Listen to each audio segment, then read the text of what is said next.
अस्सलाम वालेकुम people, welcome to defence outpost. तो पाकिस्तान एयरफोर्स और J-35 एयरक्राफ्ट को लेकर एक डिस्कशन जो है वो रिसेंटली स्टार्ट हुई है कि अगर पाकिस्तान चाइना से J-35 एयरक्राफ्ट को अक्वायर करता है तो यूएस की साइड से पाकिस्तान के ऊपर काटसा सैंक्शंस को लगाया जा सकता है। और ये बात यहाँ पर बिल्कुल एक्यूरेट है कि ये जो काटसा सैंक्शंस हैं ये पाकिस्तान के लिए अच्छी चीज़ नहीं है। तो सवाल यहाँ पर ये है कि क्या यूएस इन सैंक्शंस को लगा सकता है और क्या इन सैंक्शंस के डर से हम अपनी J-35 एयरक्राफ्ट की प्रोक्योरमेंट जो है उसको डिले कर देंगे या उसको खत्म कर देंगे। तो आज की इस वीडियो में हम लोग इसी चीज को डिस्कस करेंगे। अब रिसेंटली काटसा का ये जो पॉइंट है ये कहां से उठा है? अफ्रीका में एक मुस्लिम कंट्री है अल्जीरिया के नाम से, जिन्होंने रिसेंटली रशिया से Su-57E एयरक्राफ्ट को प्रोक्योर किया है, जो कि Su-57 का पहला एक्सपोर्ट कस्टमर है और ये एयरक्राफ्ट इवन अल्जीरिया में स्पॉट भी हुआ है। इससे पहले अल्जीरिया ने रशिया से ही Su-35S फ्लैंकर ई एयरक्राफ्ट भी प्रोक्योर किया है, जो कि रशियन फ्लैंकर्स का सबसे लेटेस्ट और एडवांस्ड वेरिएंट है। और अब यहाँ पर Su-57 से रिलेटेड भी कंफर्मेशन जो है वो आ चुकी है। तो जैसे ही अल्जीरिया की तरफ से ये रिपोर्ट्स आई कि वो Su-57 प्रोक्योर कर रहे हैं, तो यूएस की तरफ से प्रॉम्प्टली इस चीज को कहा गया कि अल्जीरिया के ऊपर अब यहाँ पर काटसा सैंक्शंस जो हैं वो लग सकते हैं। और इसी से ये जो काटसा की सारी डिस्कशन है वो स्टार्ट हो गई है। और खिंचते खिंचते ये जो डिस्कशन है पहले इंडिया में हुई कि अगर वो Su-57 को प्रोक्योर करते हैं तो काटसा का खतरा उन्हें है। और अब यहाँ पर पाकिस्तान के कॉन्टेक्स्ट में डिस्कशन हो रही है कि अगर हम J-35 एयरक्राफ्ट को अक्वायर करते हैं तो काटसा हम पर भी लग सकता है। अगर वैसे बात करें तो हिस्टोरिकली भी काटसा सिर्फ उन कंट्रीज के ऊपर लगाया गया है जो कि रशिया से डील करती हैं, रशिया से डिफेंस इक्विपमेंट प्रोक्योर करती हैं, चाहे वो तुर्की का केस हो, उसके बाद अब अल्जीरिया का केस है, इंडिया का केस है। तो ये सारी जो कंट्रीज हैं इन्होंने रशिया से अपना मिलिट्री इक्विपमेंट प्रोक्योर किया हुआ है। बिकॉज उसके पीछे एक जो सबसे बड़ी वजह है वो इस टाइम के ऊपर on going Ukraine Russia war है। अगर ये कंट्रीज रशिया से मिलिट्री इक्विपमेंट प्रोक्योर करती हैं तो ऑब्वियसली रशिया की जो वॉर मशीनरी है वो वर्क करती है, वहां पर फॉरेन एक्सचेंज फ्लो होता है और ये चीजें सब फ्यूल करता है यूक्रेन के साथ वॉर में। लेकिन इससे भी बड़ी वजह यहाँ पर ये है कि ये जो ऐसी डिफेंस डील्स हैं, चाहे तुर्की डिफेंस डील करता है रशिया के साथ, इंडिया इस टाइम के ऊपर कर रहा है, ये रशिया की जो डिफेंस इंडस्ट्री है उसके लिए लाइफ लाइन का काम कर रही है। मतलब कि अगर ये कुछ डील्स खतरे में आ जाए तो रशिया की जो पूरी डिफेंस इंडस्ट्री है वो काफी ज्यादा डाउनग्रेड हो जाएगी। इवन अगर इस टाइम के ऊपर सिर्फ Su-57 की बात करूं तो वो पूरा एयरक्राफ्ट जो है वो सिर्फ अपने एक्सपोर्ट कस्टमर्स के ऊपर खड़ा हुआ है। अगर इस टाइम के ऊपर रशिया को अल्जीरिया की सूरत में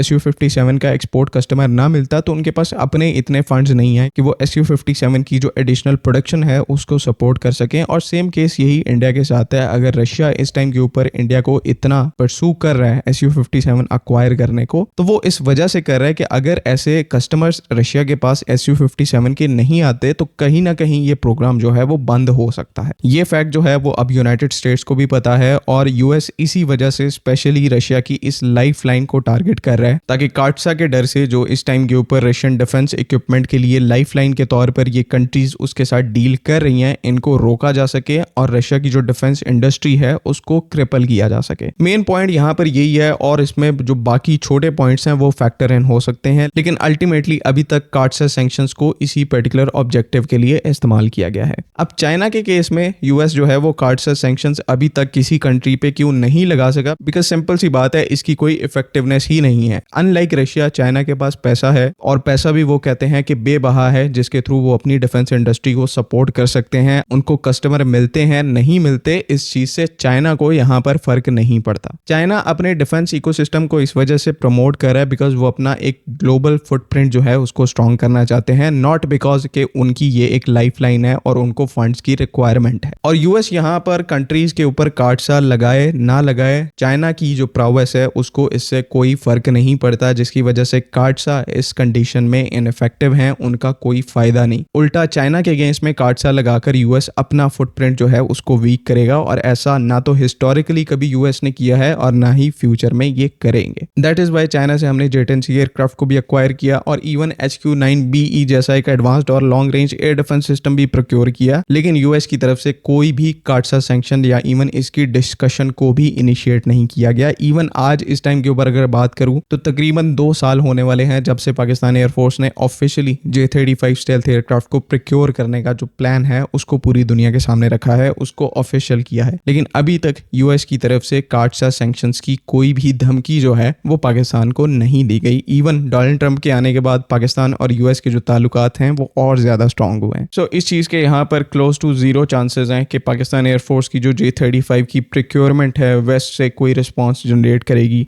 और अगर कोई रिस्पांस यहाँ पर आता भी है तो वो तब तक आएगा जब तक हम ऑलरेडी इन प्लेटफॉर्म्स को अपनी सर्विस में इंडक्ट कर चुके होंगे, और बेसिकली तमाम चीज़ें जो हैं वो इररेलेवेंट हो जाएंगी। आई होप कि तमाम चीज़ें यहाँ पर क्लियर हैं। अगली वीडियो तक के लिए अल्लाह हाफ़िज़।